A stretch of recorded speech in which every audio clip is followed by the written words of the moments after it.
Okay, good morning. My name's Gary Matsuoka, and we're here at Laguna Hills Nursery on a Saturday morning.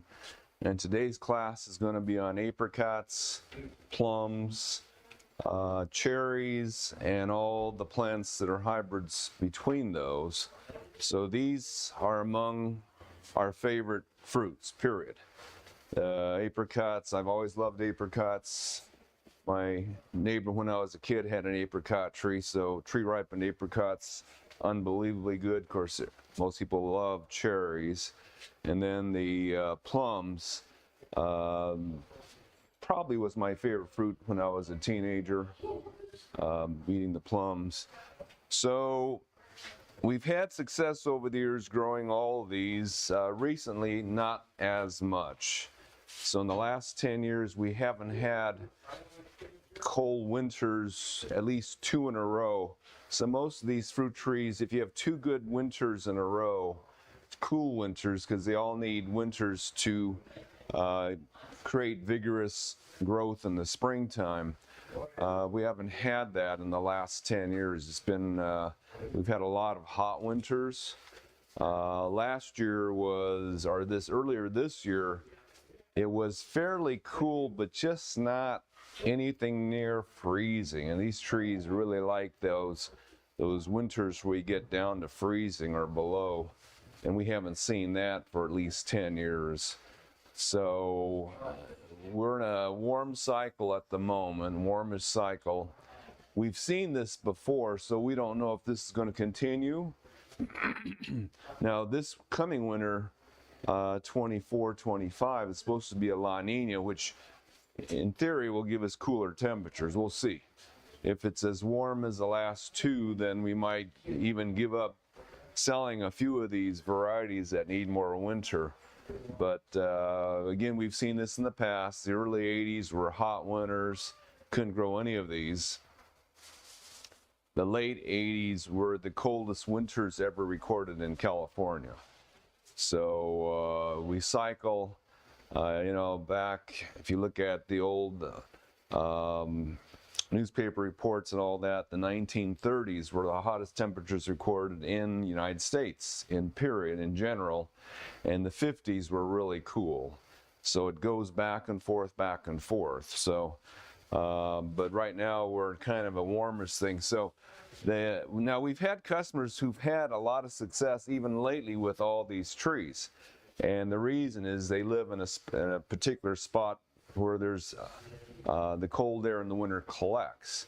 So in general, if you live along the Santa Ana River or within, say, a half-mile of the Santa Ana River, you're going to have good luck with these trees because the low areas in the wintertime collect all the cold air. So cold air forms on the hills and the skies above us and always drops to the lowest part overnight and clings to the low areas. So if you live near a river basin or a lake or a canyon, the bottom of a canyon, the worst places to collect cold air would be the tops of hills. So the tops of the canyon, the hills, the plateaus, in Orange County, but anywhere that's low, you'll do better with these, because we've had reports of some of our customers having great luck with lots of these this year. But here at the nursery, which is kind of a plateau area, not so much. So you need temperatures that are cooler in the winter. Generally, you've got to be above 55, below 55 degrees and above 34 or above 33 degrees to get chill. So that region there, 33 to 55, is where you accumulate your winter chill. And hilltop locations always get warm earlier than the low spots. So, and we're seeing more success near the coast because in the wintertime, the coastal areas are influenced by the marine layer, which is cooler than often in the wintertime than 55. So anyway, all these trees need chill. Some don't need as much. We'll tell you which ones are which.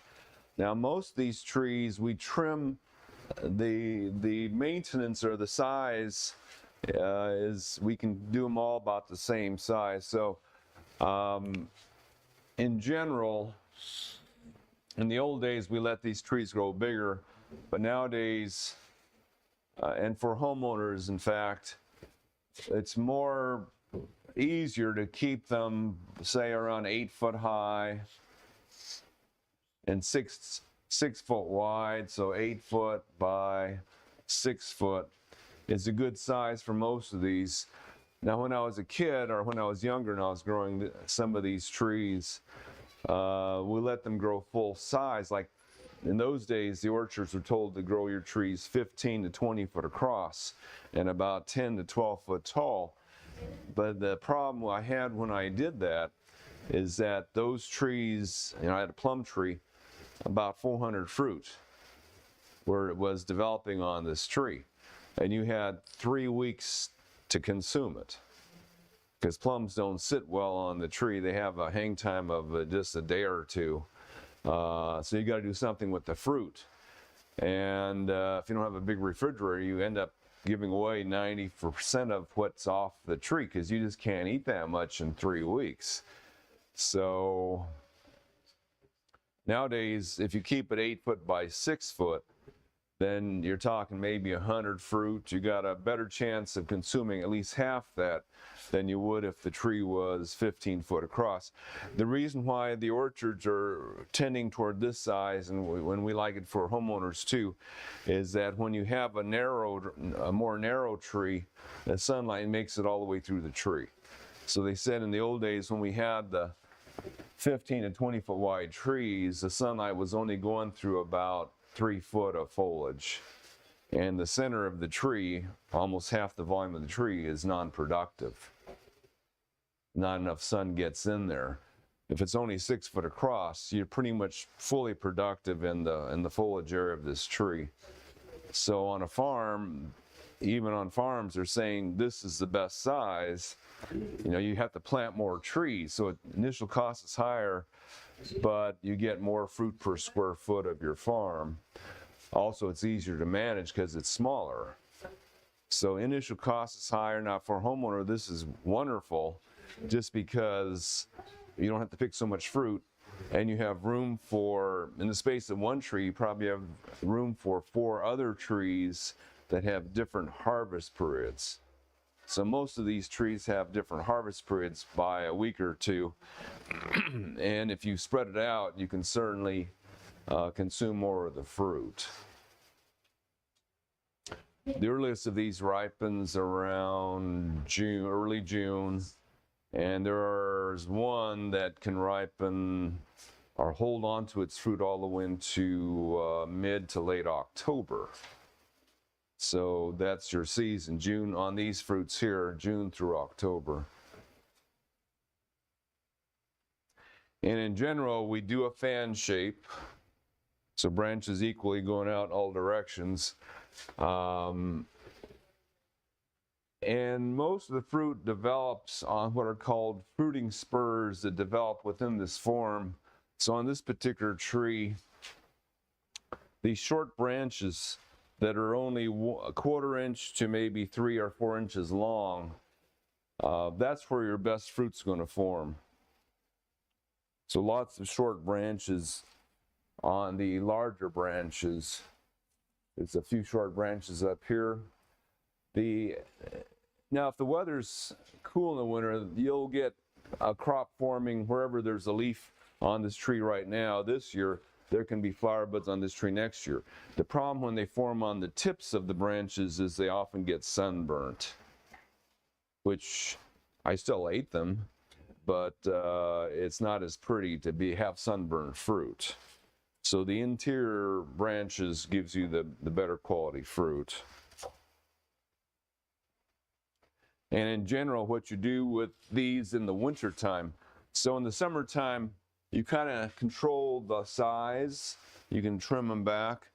The new growth that comes out every year doesn't have any fruit on it. It's always last year's growth that has fruit. So any of this stuff that grows this year, the new growth, you can trim it back because there's no fruit on it. So you kind of trim it back, keep it about the same size during the summer months. And then in the wintertime, what we do is we thin out the branches so they're about a foot apart. Because if the branches are too close together, like here's a group in here that's really close, there's not enough sunlight getting inside of this area next year to develop those fruiting spurs.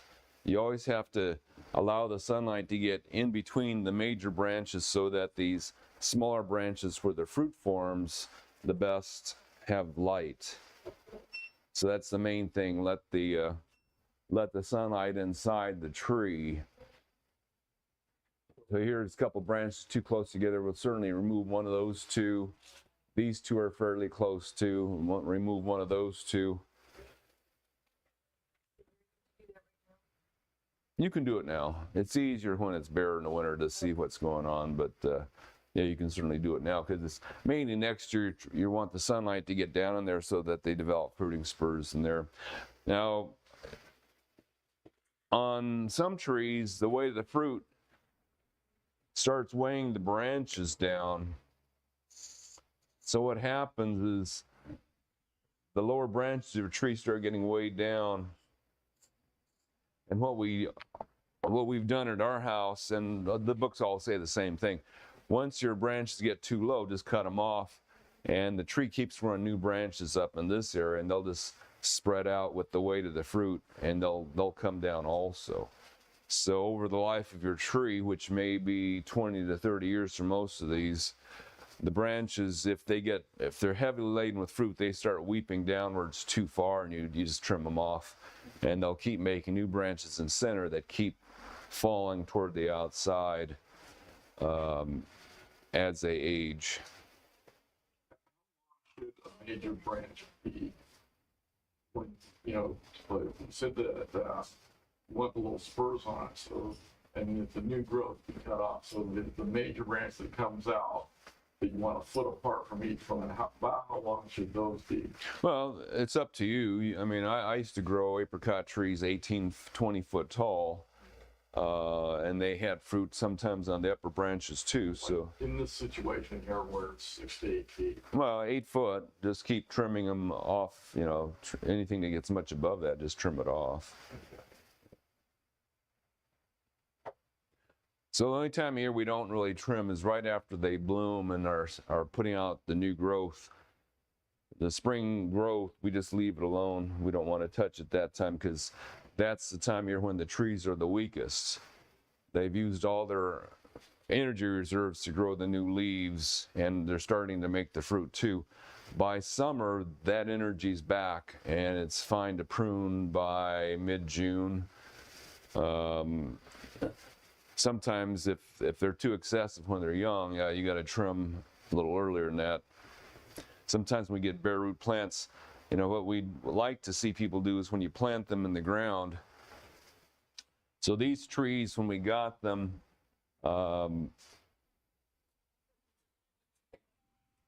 earlier this year, well, they come into us about 10 foot long, and then we don't want to sell somebody just a fishing pole that's 10 foot long. We want to start the branches lower.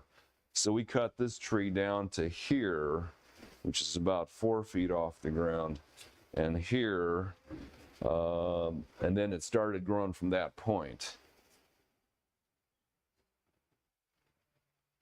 It depends on the tree. A lot of times if there's no branching at all, we'll trim it down to where we want the branching to start.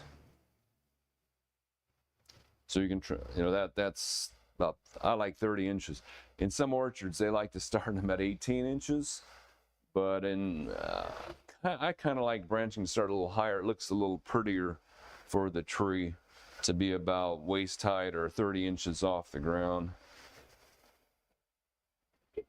Mm-hmm. Is there a main stem, like, I know mine's kind of going sideways, you have to worry about it getting too far angled, try to straighten it out? Well, some trees just don't cooperate, and they grow funny shapes.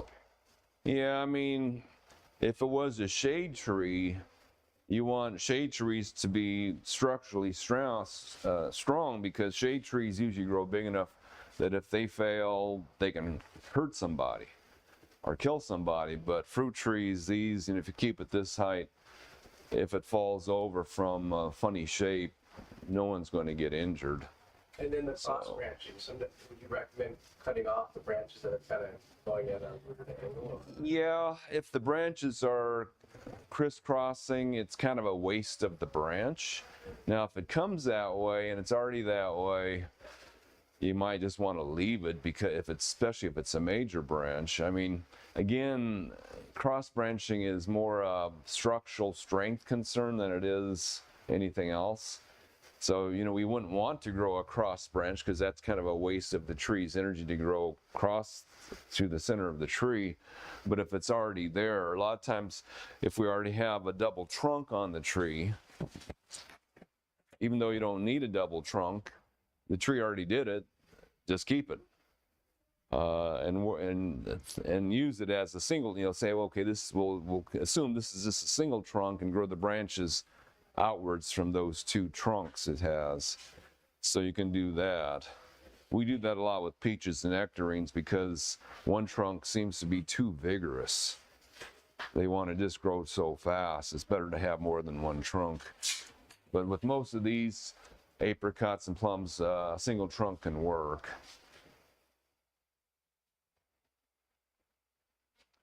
So yeah, we don't do it's not that much work. The little fruiting spurs that form on these trees can actually live for quite a long time. So you don't have to do things every year like we do with peaches. And peaches and nectarines are a pain, because you have to grow new branches every year to get fruit. Whereas these, the fruiting spurs and these short branches near the bottom of the tree, can stay there and be productive for a long time. So generally easier. Generally not too many bug or disease problems on any of these we're talking about. Occasionally we get what is called they call it a pear slug. And they usually occur right when the trees leaf out, around April, May. You start getting holes in the leaves.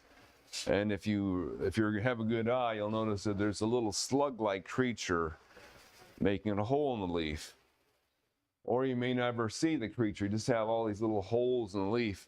So pear slugs are common on plums, and well, mainly plums. I don't know why they don't call it a plum slug, but they call it a pear slug. And it makes these holes.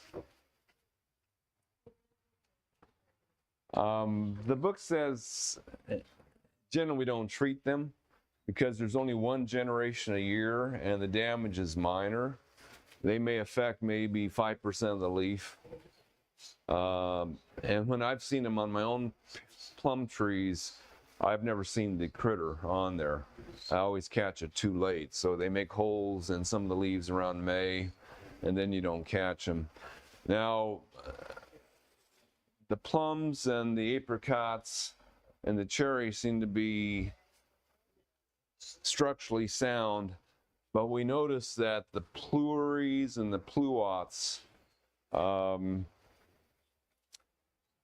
they're weird hybrids. This is a pluot here, and a lot of times I'll be watching the pluot tree as it grows in the spring. I still remember standing next to a pluot tree, and it was a windy spring day around May or March or April, and the new growth on the tree was delicate, and here we got the winds going, and they were forming holes in the leaves just as I was saying they're watching the leaves flutter in the wind. I'm going, boy, these leaves aren't very strong. They just develop holes. So a lot of people look at, especially the pluots in the springtime, and go, what's eating the pluot? Why aren't you treating it? I go, those holes form naturally. They seem to have naturally unsound leaves that structurally aren't as strong as they should be, because they're hybrids, some weird hybrids, and they seem to develop holes in them quite easily compared to a plum tree. So the pluots, the pleuries tend to do that on us too. They get real holy new growth. You see this leaf up here, all the holes in that leaf. those weren't eaten out. That's just the way those leaves develop. They have lots of holes in them. So, in fact, even, when we get bugs eating leaves of plums and these other apricots, they don't do much damage. We've never seen critters eat much of the stone fruit leaves. Stone fruit foliage, like a lot of their relatives, contain cyanide, and apparently the insects can't eat them that much. So,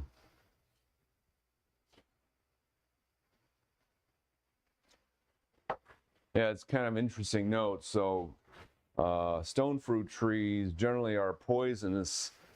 The seeds are poisonous, the trunk is poisonous, they all contain low levels of cyanide. The only part that's edible is the flesh around the pit. So, although, if you eat one leaf, nothing's going to happen. You have to eat a number of them. Okay, so most of these are trained about the same way. Most of them can fruit the second year you have them in the ground if the winter cooperates. We get all these trees from a nursery in the Central Valley where they get ample chill. I mean, every winter they get 800 hours to 1,000 hours of chill or more, which is plenty for the trees that we select from them to carry for you. Most of the trees we carry need around 350 hours, which we would get on a normal winter. We just haven't had one lately. I mean, back in the 80s and 90s, when I first started growing fruit trees, in the 80s, late 80s, when I was really into it, I'm going, well, we get over 400 hours of chill every winter. So that's the trees we carried. In the 90s, it was down to 400 hours. We're getting 350 to 400 hours of chill during the 90s. And then starting around 2010, we're down to 300 hours of chill. And then for a 5-year period there, it was only like 200 hours of chill for about 5 years when we had those really hot 90-degree days in the winter. It was just messing up the chill we were getting. Now we're back up to over 300 again, so we're back closer to what we were in the 20 years ago, but not what we were 30 years ago. Now, most of these, there's nothing special on fertilizer. We'll choose a good fruit tree fertilizer. We like to stay organic for the most part. Most of these seem to do pretty well in containers. We do recommend using our top pot potting soil and or pure sand to grow trees in pots. Most other potting soils just don't last long enough to work. I mean, most of them can work for a short time, but not for years and years. So our top pot will stay good for, plants in containers. You figure if the container is small, maybe 2 or 3 years. If it's a big container, say 20-gallon, 30-gallon, you might get 10 years out of it.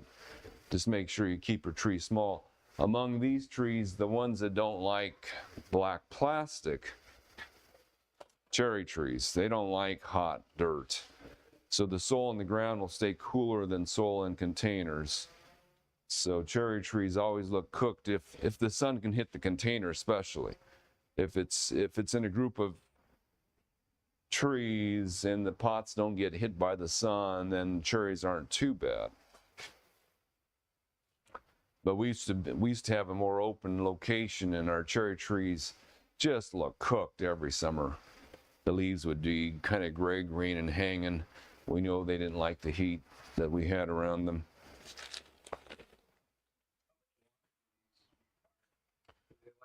They like water. Most come from wetter climates than we have. So, the climates they come from are like Georgia and Tennessee, where you get 30, 40 inches of rain a year. We get half of that, so you usually have to water quite a bit.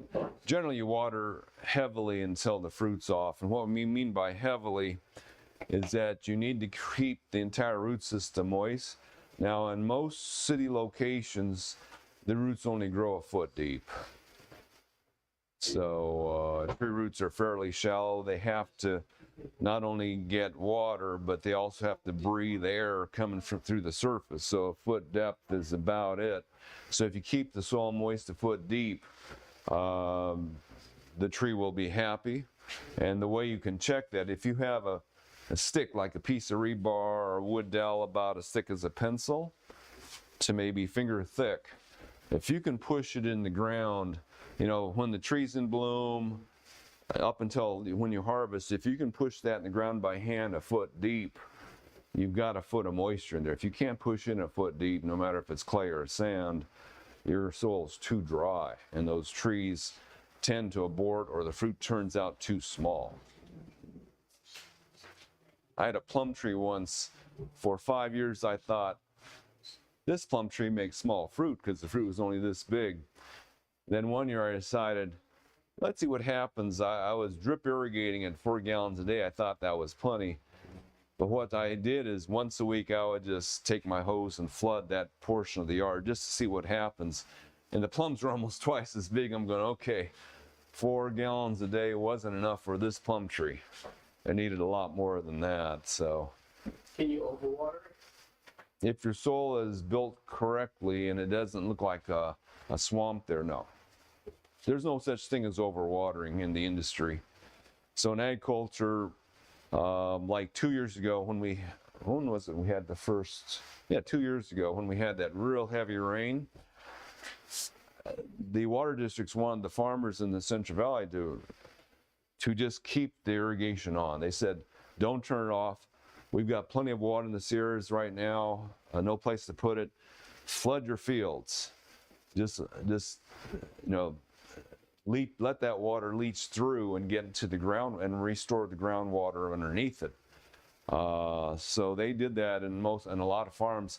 Now they're telling, the grape growers, are the ones they do it the most with this year because they use the least amount of fertilizer. So there wasn't as much fertilizer leaching through the grape farms into the groundwater. So they're having the grape growers, whenever we have excess water, just flood their fields, just keep them flooded. So if the field doesn't stay soggy, swampy, there's no such thing as overwatering. The rainwater especially has a lot of oxygen. Cold water has a lot of oxygen in it, enough oxygen for the plant roots to breathe.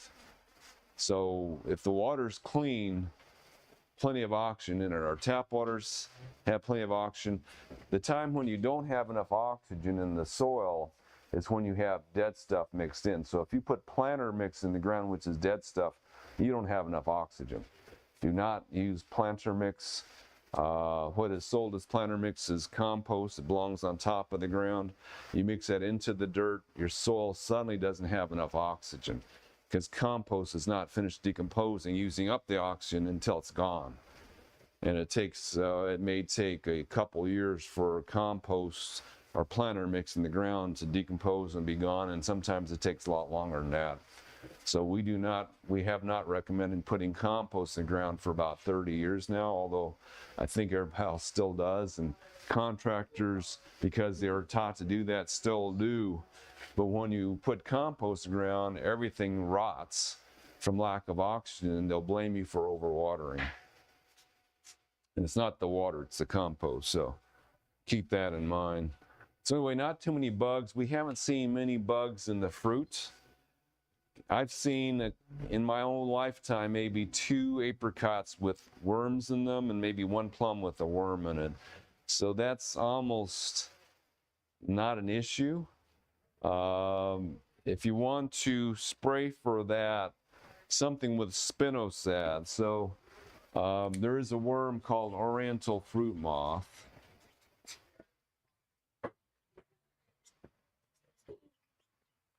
That generally gets into peaches and nectarines that ripen in late June through July into August. We rarely see it in plums. I had one apricot once called Autumn Royal that would ripen in August. And that one got fruit worms. But the apricots that we sell now ripen in June and July, and they don't seem to get any. So it's not a big concern. Is that connected to, you know, how the leaves get crinkly? Like on my phone? Yeah, so the oriental fruit moth has 5 generations of caterpillars a year. The first 2 generations of the year drilled the branch tips. Here we go. So on this cherry tree, an oriental fruit moth larva drilled the end of that branch tip and caused the dying leaves at the tip of this branch. And that's called flagging. Oh, here's a little fragmented on that one. So anyway, they drill inside the end of the branch, which doesn't do that much damage to the tree, but that's the sign that they're in the area. So we sprayed our trees maybe 4 times this year with the spinosad product to see if we can control the oriental fruit moth. Pardon? Whenever you see the flagging leaves, until your fruit's off the tree, and then after that you don't have to worry about it the rest of the year.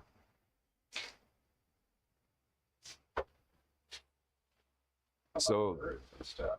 Would you recommend, how do you keep birds off? well, netting works. It's just a pain because you put a net over the tree, then the leaves grow through it. You can't pull the net back off again without ripping off leaves. For short crops, like a lot of these, the crop's only on there for a few weeks, you get a big fake snake up there, and that can stop them for a few, maybe 2 weeks. One of our customers just went down, he said he went down to a Disneyland store and picked up a beautiful rubber snake this big. He said it only worked for a few days in his yard. But I did that 20 years ago when I had 20 fig trees in my garden, and it was like an aviary out in my garden. Put a big fake snake, hung it in the tree, and I didn't hear a bird for 2 weeks. They just stayed away from that thing. They didn't like the snake. So Mylar tape works good too. So there's a scare tape, but you have to use it properly. So if you go to Napa Valley or anywhere where they're growing grapevines in the summertime, they'll string this Mylar tape horizontally, like 50 foot per stretch, and have a whole bunch of these tapes going. So these tapes are silver on one side and red on the other. And if they hang them real long horizontally, you look at the vineyard, and when that tape flips over from silver to red, that silver just streaks back and forth across the vineyard, you know, just instantaneously, just zing, zing, just back. It's just wild. You just can't even bear to watch it as the tapes go back, and you know they're just flipping slowly like this, but you see that silver going shooting back and forth 100 miles an hour across this vineyard. The birds don't like that either, but it's got to be stretched horizontally for distance. So that seems to work up there for them. Here at the nursery, we have 8 cats. Birds don't dare land anywhere in our nursery. That helps. We do lock up our cats at night, because there are coyotes in the area. Okay, any questions on culture? Fertilizer-wise, not, you fertilize them the first year. If you leave the dead leaves on the ground, you really don't need to do that much. You can just watch your leaves. If they stay dark green throughout, they're fine. If they get real pale center veins on them, or if they start turning red blotches and the blotches start dropping out like this one. So here's a leaf with the red blotch. That means that leaf is getting low in nitrogen. And a lot of times those holes, those red blotches drop out and you get holes in them, and people think that's a disease. It's not. It's just when you get the red blotches that fall out, they call it necrosis from lack of nutrition. Because 40 years ago, it happened in our nursery every summer. And I thought, because that's when I first started taking care of the trees back in the 80s, and I'm going, these apricot trees have red blotches that fall out. They must be diseased. So I'd spray fungicide on them, and I go, well, maybe it's an insect. Spray insect control on them, nothing worked. And I said, well, maybe I'll just outgrow this problem. We'll throw on more fertilizer, outgrow it, and we never saw it again. We never saw the red blotches and the holes falling out as long as we kept fertilizing them. So how strong of a nitrogen product do you use? Well, in containers, you lose your fertilizer. In the ground, not so much. So if you grow them in pots, you might have to fertilize them a couple times a year or even 3 times a year in a pot. But in the ground, you may not have to fertilize them every year at all. Most of my plums and peaches and apricot trees, I fertilized when I planted them, and then we just left the dead leaves on the ground, and I don't recall fertilizing much after that.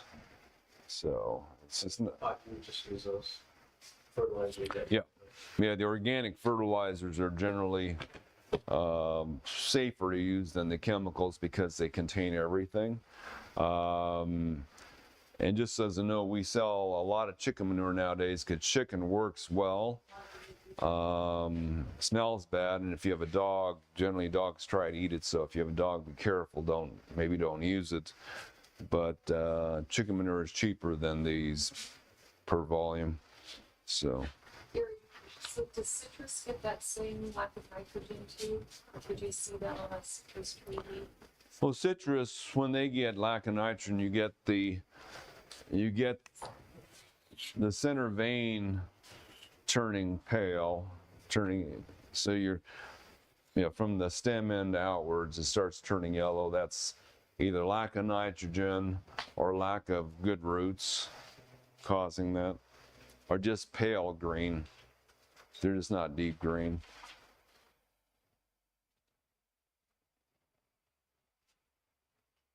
So among fruit trees, I would tell you these are among the lowest maintenance trees you can put in your yard. So you generally trim them maybe once in the summer, maybe twice in the summer, and then once in the winter to keep them under control size-wise and more productive. Whereas a lot of other fruit trees, we do a lot more than that, and very few bugs and diseases. Keep the ants off of them. Ants will bring aphids that make the top leaves get real ugly. That's about it on pests. So it's mainly choosing the right, living in the right location in Orange County where we get the winter chill, and or choosing the right varieties that don't need the winter chill. So we can start with the apricots. We're only carrying 2 apricots nowadays. Actually, I still have another one out there. So it's Tropic Gold, Gold Kissed. I do have one Flora Gold out there. So these are the lower chill apricots. The standard apricot that we carried 40 years ago was called Royal, also known as Blenheim. It's from England. And Royal had 400 hours of chill. So back in the 80s when I first started in the business, Royal was the only one available. And it produced well in all the low spots of Orange County, but nothing on the hills. So we've kind of given up on Royal being not low chill enough. In fact, we think it's now higher than 400 hours. Tropical seems to be less than 300 hours. Gold Kiss seems to be a little more than 300 hours. And Flora Gold seems to be more than maybe 350 hours. So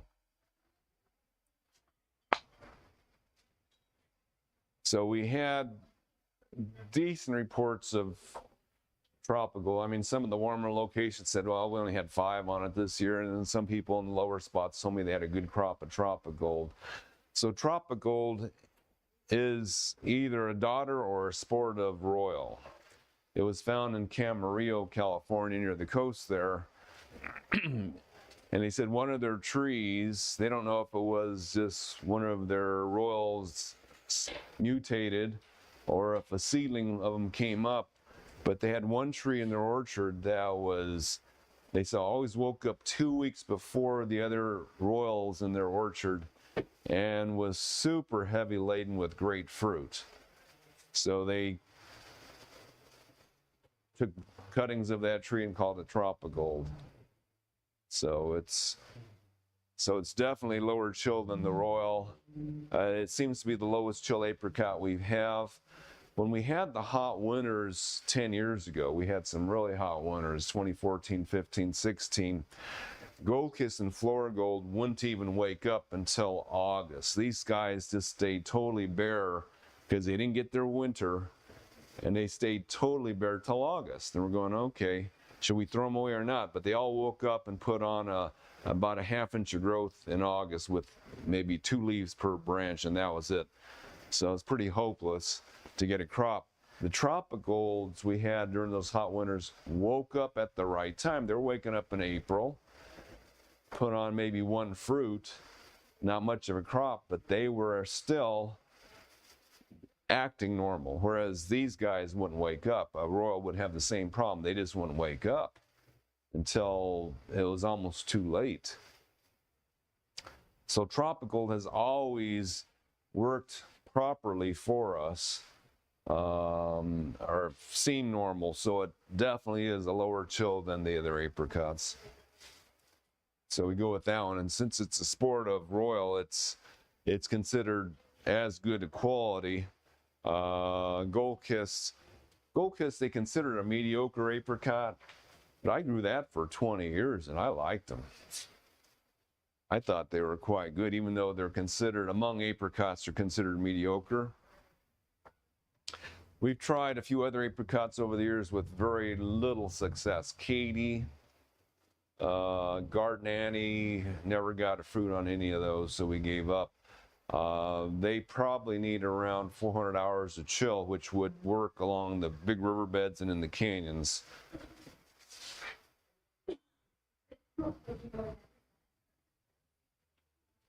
Yeah, where our nursery used to be in Lake Forest, we were right above a riverbed. And we learned the history of that area. We found out that in 19 teens, where we moved there in the late 60s, that there had been an apricot orchard, a Royal apricot orchard right there in the 19 teens, and they were getting huge crops and sending the fruit to World War I soldiers in Europe, drying the fruit and sending it over. And then in the 1930s, the winters were too warm. They just pulled out all the trees. It was just tolifera and switched it to orange trees. And the orange trees were there when we moved to that location. We also heard they had a vineyard there too. So interesting history. Okay, so then we have apriums. So back 30 years ago, they crossed apricots and plums, and they had something called a plum cot.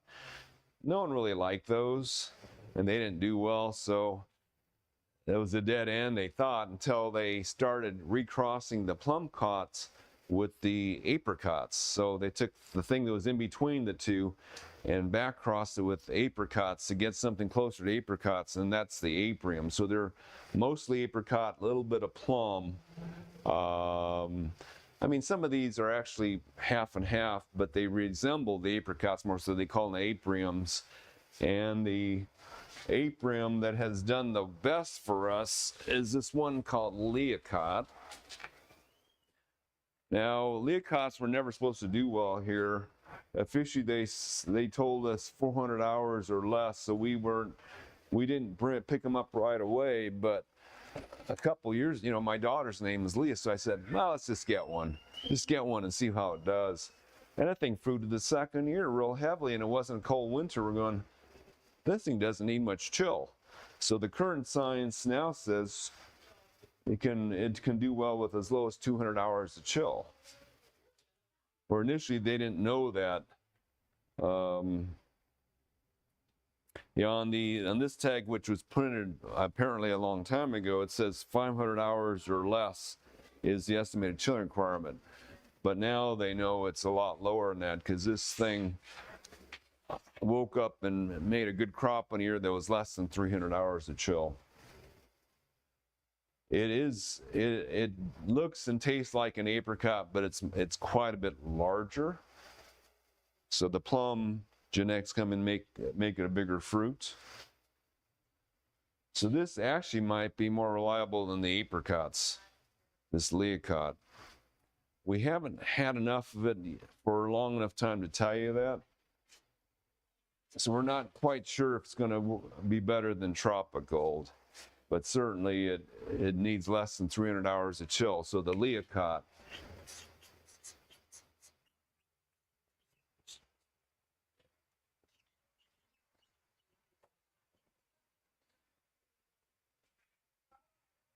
And then there's cotton candy, which our customers rave about. I have a few customers that had said they had a wonderful crop this year. I haven't grown this enough. We just keep selling out of it, so we haven't been able to see it in operation. So I'll have to really save one this coming year and see how it does in our nursery. So it's under high demand. We never seem to get enough trees. Like last year, we only got 10 trees. So we just really didn't have enough to save. So we don't know the chill on this one. We think it's right around 300, but we're not positive on that quite yet, because we're getting quite a few positive reports on cotton candy, which is a lighter color. It's not really orange at all. It's kind of a yellowish beigeish color. More reminiscence of some of the yellow plums. So it's might be a little more plum-like than the Leocott. Well, definitely more plum-like than Leocott. And there's another one called Flavored Delight, which we think is more than 300 hours. It seems to be about equivalent to Gold Kiss as far as chill requirement goes. So maybe 350. This one, to me, wasn't all that different from just a regular apricot size-wise and taste-wise.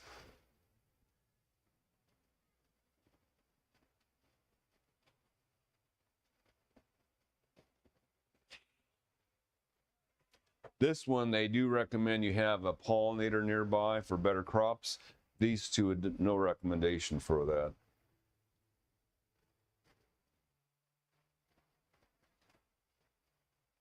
Any questions on these? What kind of pollen?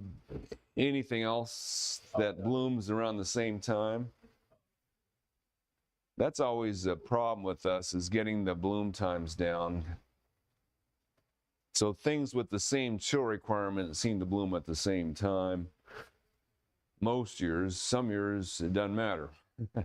So if we have a really cool winter before it gets warm, we've had those. I remember we had those in the 1980s, about mid-1980, 84, 85, 86, 87. Those years when I first started gardening, I had a thermometer outside, and I would be out there at night doing some work. It was like 35 degrees every night in December and 35 degrees every night in January at 9 o'clock. It's like we had plenty of chill in those days. And then we have these heat waves in February, 80 degrees. So all the trees had their chill, and they all woke up with that 80-degree weather, and my backyard was just an explosion of flowers. Everything was blooming at the same time. Everything got pollinated. Now, the last few years, we would get cool spells and warm spells and cool spells and warm spells. When you get those, then the things that need the least amount of chill wake up first. So we'd have some things blooming in January, and some things blooming in February, and some things blooming in March. In fact, this year, according to the Chill Station Irvine, the coldest winter day this year was April 5th. It's really weird. We didn't have, spring until summer because the coldest day was April 5th. They calculate that with the chill factor, 55 to 34 would be chill, and it was so cool that entire day, even though it didn't get below 45 that day. It had the most chill of any day last winter, so we've had things waking up after that. So the amount of chill will affect the fruit production? if you don't get your chill, you don't get any fruit. Because I had a lot of flowers, but I didn't get a lot of fruit. Yeah, you didn't get enough chill. So whenever you get enough chill, you know it because the tree just explodes all at one time. The whole tree's nothing but flowers. If you get a few flowers here and a few flowers there and a few flowers here, it wasn't a good chill. Okay, you get a lot of flowers and not a lot of fruit. Does it seem like I might a lot of flowers and then not a lot of fruit? Or, Don't know. Yeah, should have gotten a lot of fruit. Well, most of these don't need pollination, but yeah, some things do. There's only a few plants in this group that we're talking about that need pollination. No, if there's no bees, you get no fruit either. I mean, all these trees need bees to do the pollination. So.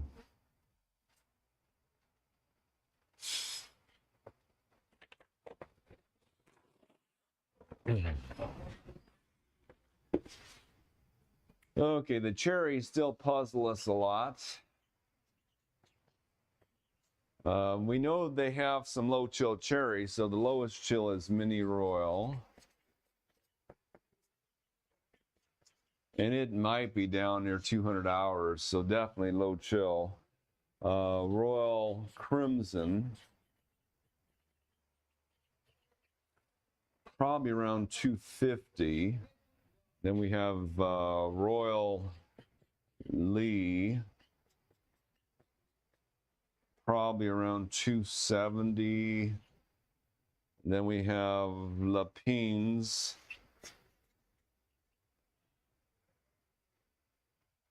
It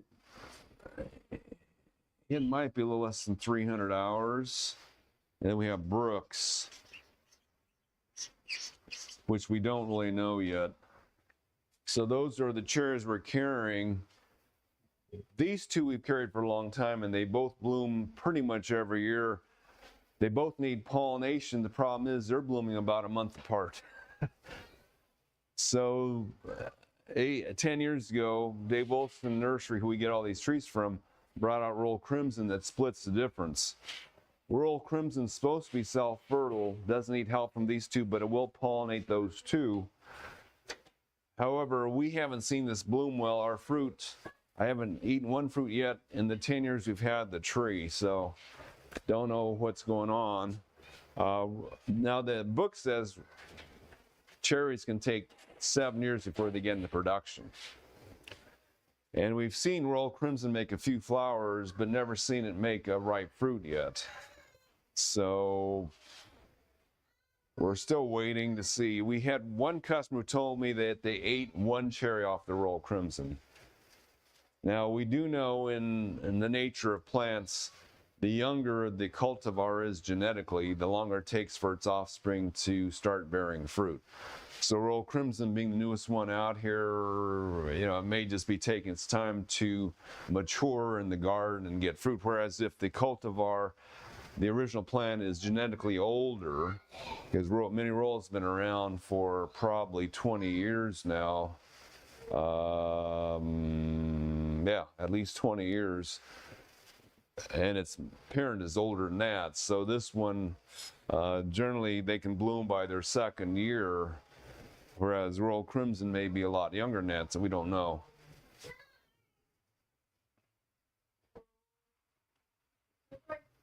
Now, the interesting one of this group, so these definitely are lower chill because this is the order they wake up in the nursery. So Mini Royal wakes up first. 2 weeks later, the Royal Crimson wakes up. 2 weeks after that, the Royal Lee wakes up. And then it's almost 3 to 4 weeks before Lapines wakes up. Brooks, we just don't know yet where it lands in this lineup, but Lapines blooms about 3 or 4 weeks after Rollie, so we know this one can't pollinate that one very well. But Lapines is supposed to be self-fertile. And Lapines was the first of this group I ever grew. I grew a Lapines back in the 1990s. And the second year I had it, it made fruit. I'm going, this is our cherry. So we've grown this one for a long time.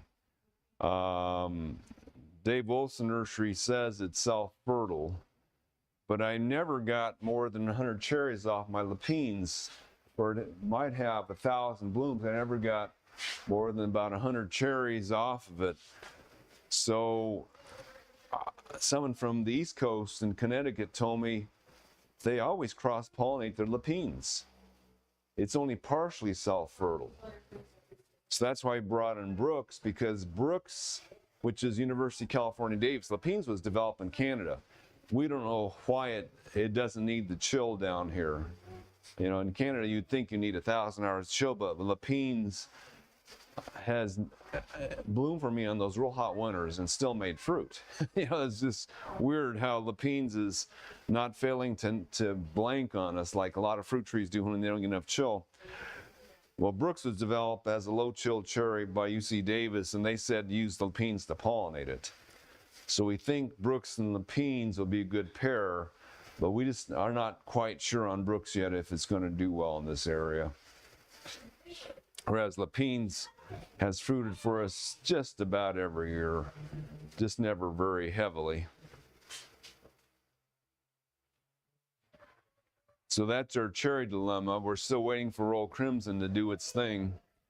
Now the Royal Crimson is aging now. It's now 10 years on the market.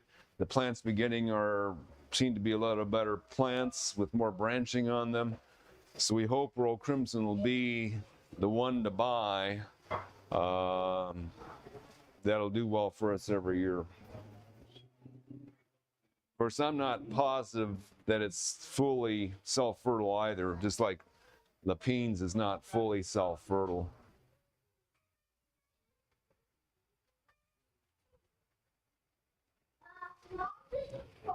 And just so you know, the quality of the fruit is probably from worst to best this direction. Royal Lee definitely was better than Mini Royal when someone gave us some fruit that lived in Corona. And we like Royal Lee better than Mini Royal. Mini Royal, the fruit was kind of soft. Okay. So cherries, we still don't have our number one pick. You can play it safe and get Lapines and get a few fruit every year. Okay, plums. So we've kind of given up on Santa Rosa, although we still carry them. So Beauty, it's supposed to be the lowest chill, around 270. And then you have Satsuma, a little less than 300. And then you have Burgundy, which seems to be around 350. Then you have Santa Rosa and Weeping Santa Rosa.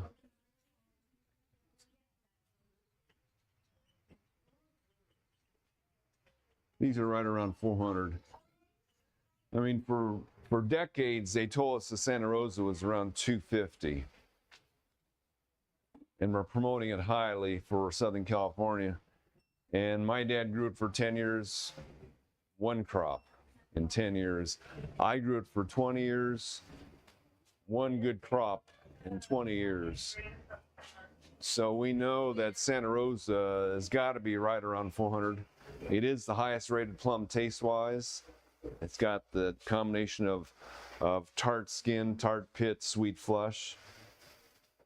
So it's got the great flavor, but the chill on it's just high. So we still carry it because people ask for it, and it's still recommended a lot by a lot of people. But unless you live in a canyon or along the Santa Ana River, it's not a reliable tree. Burgundy has been our best seller, not only because of it's got really good flavor also, but it's kind of like the universal pollinator for all pluots, pleuries, plums. It has a really long bloom period.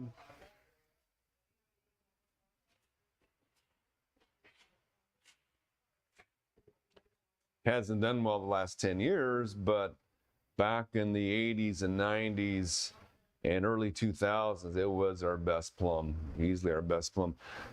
Satsuma, which was the original blood plum, the original plum from Japan that had the red flesh,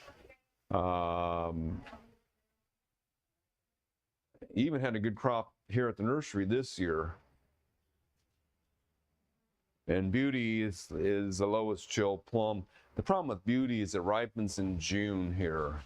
And June, if we're cloudy like we are most years, flavor's not as good.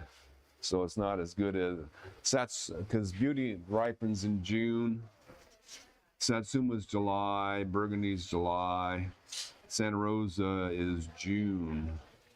I remember when my dad got his only good crop on a Santa Rosa, we ate them. They were really tart. But we ate them because we had a lot that one year.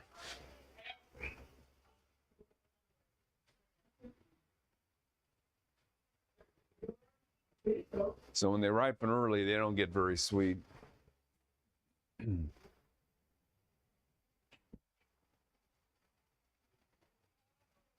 Satsuma is not a good pollinator. Beauty and Burgundy and Santa Rosa are all self-fertile. They can pollinate other plants. Satsuma is not supposed to be a good pollinator. It's still, though, even though they say it's not very self-fertile, we have customers who only grow Satsuma. That's the only one they like. And they get fruit. They get lots of fruit. So apparently it'll fruit without a pollinator. Okay, so pluots. So a long time ago, they made something called again, a plum cod, and that didn't work out so well. So they recrossed the plum cots with the plums to get the pluots. So pluots are mostly plum, and the top-rated well, let's go by how well they do. So Dapple Supreme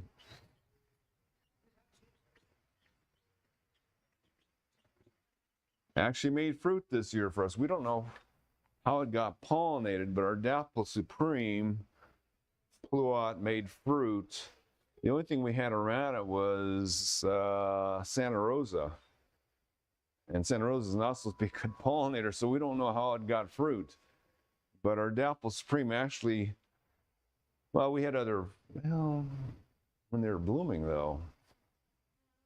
They're blooming alongside Satsuma plum, so apparently that Satsumas were doing it. Anyway, Dapple Supreme, less than 300 hours of chill. So it's the lowest chill of the pluots that do well here, and it ripens June and July. And the thing about pluots that's different from plums.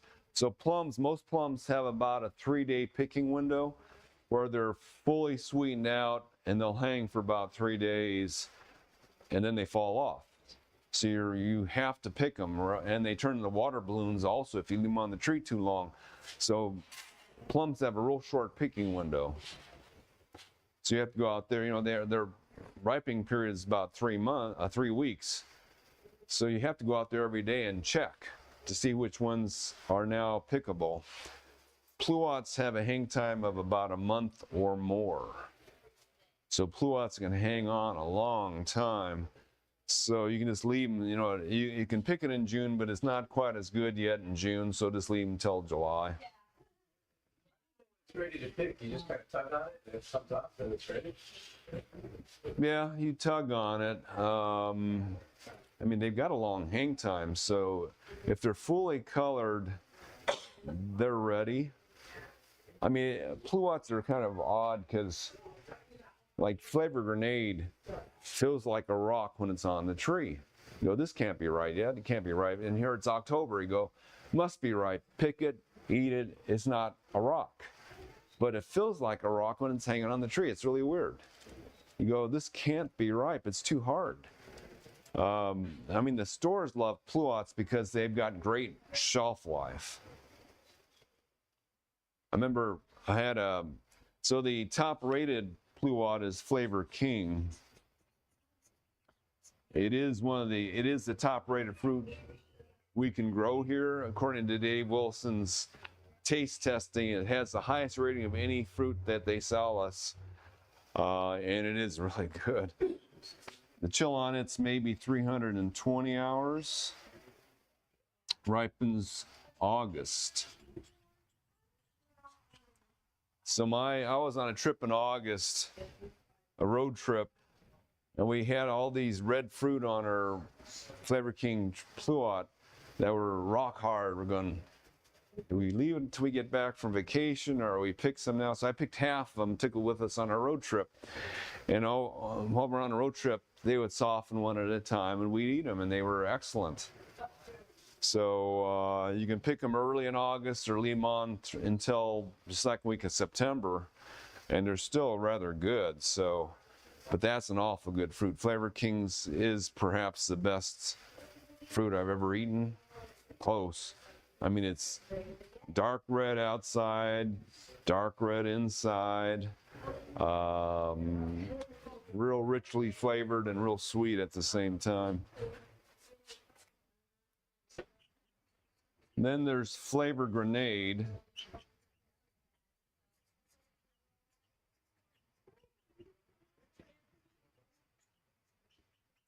We think it's slightly over 300 hours and ripe in September into October.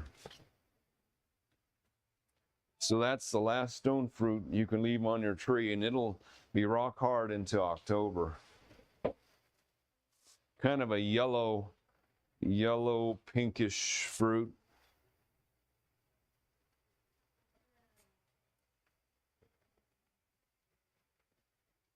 It's got that real sweet tart going on it, so they call it Flavor Grenade. It's quite good too. So you can see of these, this is the lowest chill, most likely to produce every year. Flavor Index, Flavor King, unfortunately, a little higher. Its best pollinator is Burgundy Plum. It might work with Beauty, but Burgundy Plum. In my last house I lived at, which was on a hilltop, so not a great location, if my Burgundy Plum bloomed, all these had great crops. It seemed to be the kingpin of the yard. If the Burgundy Plum bloomed, everything else did real well. If the Burgundy Plum didn't bloom, didn't get much of a crop. Gary, I have a Burgundy Plum on one side of my house, and then the other trees that need inflammation on the other side. Do they figure that out? You need to be closer, so what you do is you just cut off a branch of your Burgundy Plum, put it in a vase of water, and set underneath the other trees. Yeah, if they need pollination, it's got to be essentially the next tree over. Or else, again, take a branch and put it in a vase and put it underneath your tree. Now, we sell other pluots, but we haven't considered them all that reliable. There are some that are reliable, but just have no taste. So we've grown Geopride and Flavor Rosa, plenty of fruit, no flavor at all because they ripen in spring. We just don't have enough light in the spring to get them any flavor or taste. So we gave up on Flavor Rosa. Now, if you lived in Corona or San Bernardino, those would be great. We carry Splash and we carry Emerald Drop, but we haven't seen good crops on those at all, so we're not promoting those much.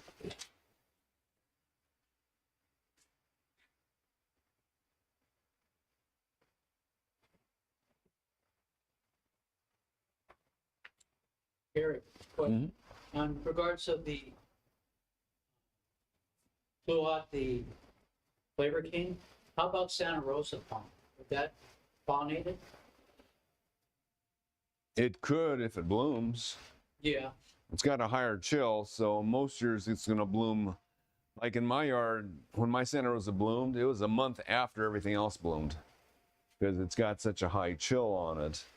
On some years, it'll bloom at the same time. If you're in the Central Valley or if you're in San Bernardino, Redlands, it'll bloom at the same time.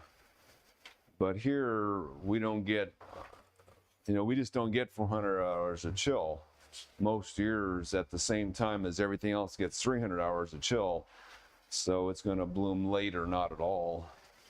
So that's the problem. It can pollinate it if it blooms at the same time. So up in Central California, they use Santa Rosa as the universal pollinator, but here, Burgundy tends to be our best pollinator. Take for the Burgundy to produce fruit. Second year, if you after you plant it, it can make fruit. So, I mean, back in the 80s, this was the well, actually, in the 80s, I used to grow bananas in the late 80s, and we'd get a frost in December that would blacken all the leaves on bananas. And then we get a warm spell and the bananas grow more leaves. And we get another frost. I usually lose my banana leaves twice in the winter. And what was happening on those winters is my Burgundy plum would wake up. I had a Burgundy plum, and Burgundy tends to be a real spire-shaped tree. It was shaped like this. And because the air is colder near the ground, the bottom of my Burgundy plum would get its chill first. So, if you live in a hilly neighborhood and you walk around in the wintertime, definitely know that if you walk downhill, your legs get cold. You can feel the cold on your legs as you go downhill because the air is colder near the ground, especially if it's not windy, than it is just a few feet off the ground. So the bottom of my Burgundy plum would bloom first, full bloom on the bottom, and then week by week it would work its way up to the top. We had one year where it bloomed for over 2 months from bottom to top. That's why it's a universal pollinator, because it can bloom over 2 months. And the neat thing about it, I picked the first plums on that tree in June and the last plum on Labor Day. Whereas most plums, most years, you have a 3-week window to pick all your fruit. This thing, I was counting them, 9 plums per day from June till September. So I thought, God, this is the perfect tree. If I only had one tree, I'd use the Burgundy plum because that's what it did. But it won't do that every year because those were unique years where we had chill, warm, chill, warm, chill.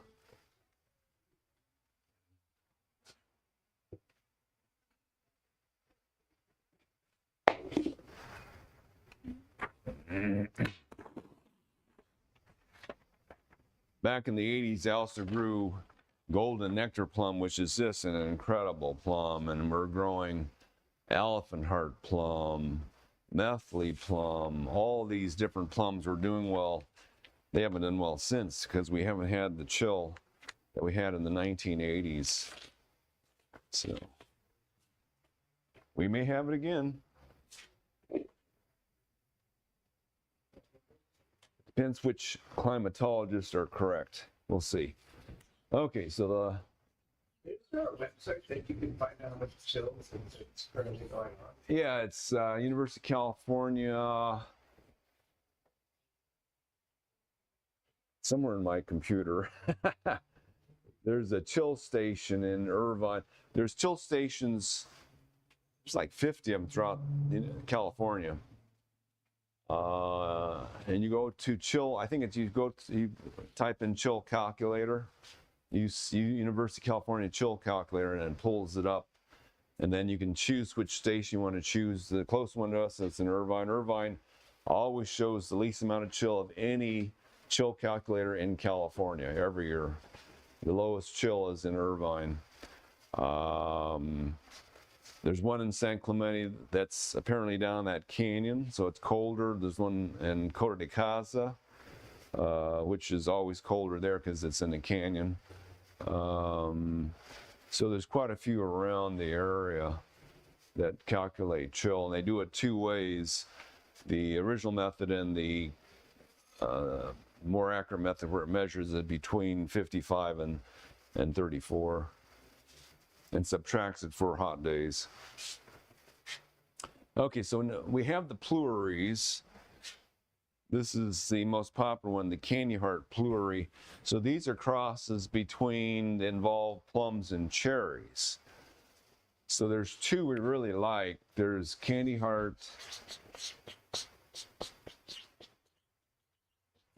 and there's Sweet Treat.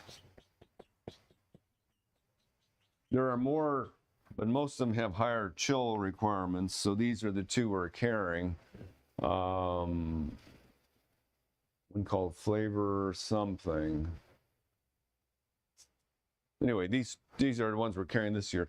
So Candy Heart must be around 250 and Sweet Treat around 270 or so. And they both bloom really early. They might be lower than this. For some reason, they didn't fruit this year. We don't know why. We had enough chill for them. They didn't fruit this year. We had them fruiting in the nursery. I just planted two in bigger pots again, so we keep those this next winter. But yeah, 10 years ago, we were getting them blooming out around March or April every year. Just sitting here over the winters when we had very little winter, and they would bloom right around the same time. Candy Heart maybe a few days before Sweet Treat, and both be making good crops of fruit. So Candy Heart looks like a small plum, has the texture of a plum, tastes like a cherry. The Sweet Treat looks like a really big cherry, has the texture of a cherry, tastes like a plum. Both have good hang times, both ripen in July. Both bloom reliably just about every year except for this year. We just can't figure out. This year, there is nothing approaching 40 degrees. That might have been the problem. We just stayed mild this year. It was a El Nino year. Nothing much below 45 degrees. That might have been the problem. Whereas even on those hot winters, we still had a few days of a little bit of frost on some of those days. So we're not sure what went on. The Candy Heart and Sweet Treat seem to be real low. Chill requirements seem to be very reliable. Fruit that's excellent fruit. So we just tell people plant them real close together. We had one year when all of the pleuries bloomed at the same time as the plums, but that doesn't happen too often. And one year they bloomed all at the same time was the year when the only chill we got was in March. And the end of March, all the pleuries and pluots and plums bloomed at the same time. So that was maybe 5 years ago. Kind of a weird year. After they drop all the Well, just know that wherever there's a leaf in the fall, there can be a potential flower bud in the fall forming there. So whatever you have in the fall, all these are flower buds. So if you trim it, then you're cutting off flower buds. Now, if you trim for height control, see, the trees don't grow at all size-wise after fall starts. So if you trim your tree for height control by the start of fall, then whatever you've left will make fruit. if you trim for height control in the winter, you're cutting off your best fruiting wood. So that's not the best time to trim them for height. You can trim them just to thin them out. So this would be a good time to trim. Right. Trim for height now, because they'll have all fall to develop flower buds on those leaves. The leaves that have the most sunlight in the fall develop the best flower buds. Of course, those buds don't finish developing unless they have their chill, and the best chill is going to be at the bottom of the tree, so that's why it's nice to keep your tree short with a lot of low branches on them, because those low branches get the best chill. You can also put them on the north side of walls and buildings where they get shaded in the wintertime.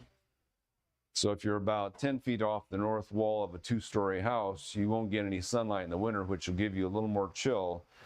But usually when these all ripen when the sun's at its highest, so there's less than a couple feet of shade on the north side of a house in the summertime.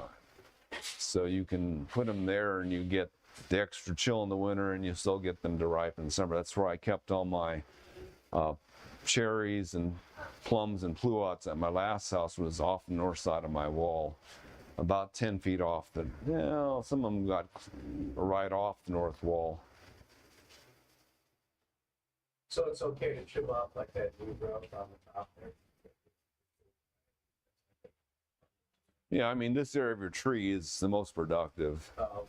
And when we get cold winters, the most of the fruit is at the top of the tree because it gets the most sunlight. But when we don't have adequate winters, like I remember one year at my house, hardly anything produced fruit, but the bottom branches of my Satsuma plum were loaded. And that's it, the bottom branches. Nothing above waist height on my tree. It's all on the bottom branch. So they got chill down there, but not enough chill on top to make fruit.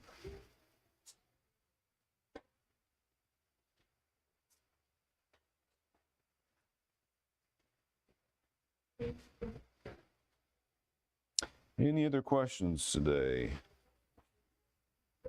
Oh, I didn't mention, so on the cherries, we do have them on 2 different rootstocks. So cherries on Maxima 14 are the dwarfing rootstocks where the plants only grow 10, 12 feet, even if you don't prune them. Mazard is a standard rootstock, so you will have to trim them to keep them down to the same height.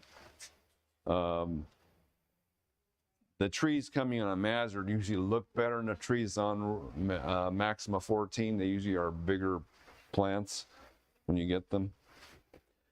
And on the plums and pluots, we get them on Myro, which is a standard rootstock, and on Citation, which is kind of considered a semi-dwarf, but really not so much. And I don't really like Citation, but some of the trees, that's the only choice they give us is Citation.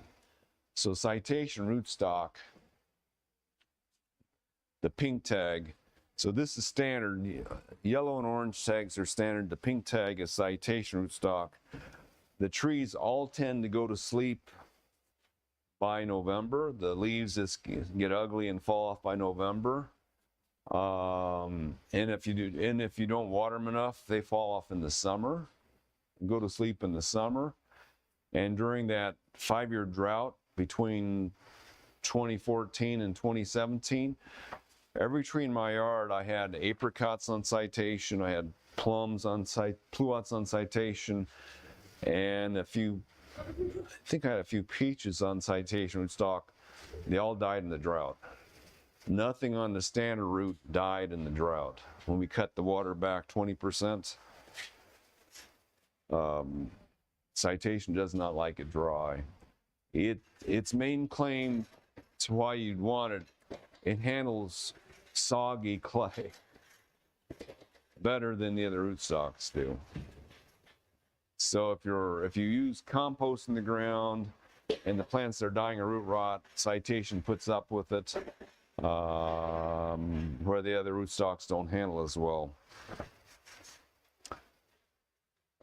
And again, there's like the Dapple Supreme Pluot, that's the only rootstock they grow it on. It's apparently the only one they like that it'll survive on. Candy Heart is only on citation, so we don't have a choice on those. Just make sure you keep those well watered during the drought.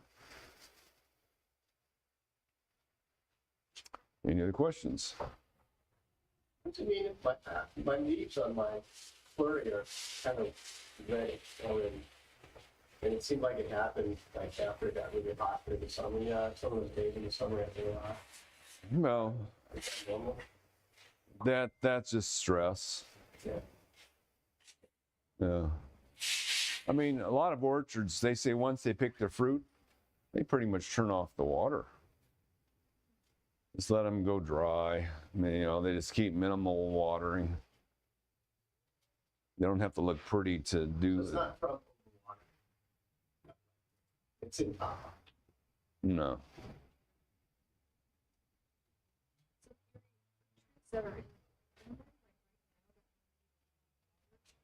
If there's no fruit on them, it's not as critical. Of course, if you back off too much, you can put them to... So, the first time I planted citation back in the 90s, all my fruit trees dropped their leaves in August. And I called up Dave Olson. I said, these trees just died in my yard. He said, no, it's just a little dry. They tend to go to sleep early under drought conditions, especially on citation. So they woke up the next year and had a normal crop. Even though they went to sleep in August, they still had a normal crop. But during that 5-year drought, they all just died. When we cut back the water that much, 20% less water is what we were supposed to do. So we did it. And we had a drip system. It's easy to calculate on a drip. You just turn your timing, you know, shorten your irrigation periods. But yeah, everything on citation didn't come back. It sounds like citation, you know, we don't cut back this one in the water, but the other ones. You can. Yeah, we didn't lose anything else. I mean, it was just citation is the only thing in my yard that died.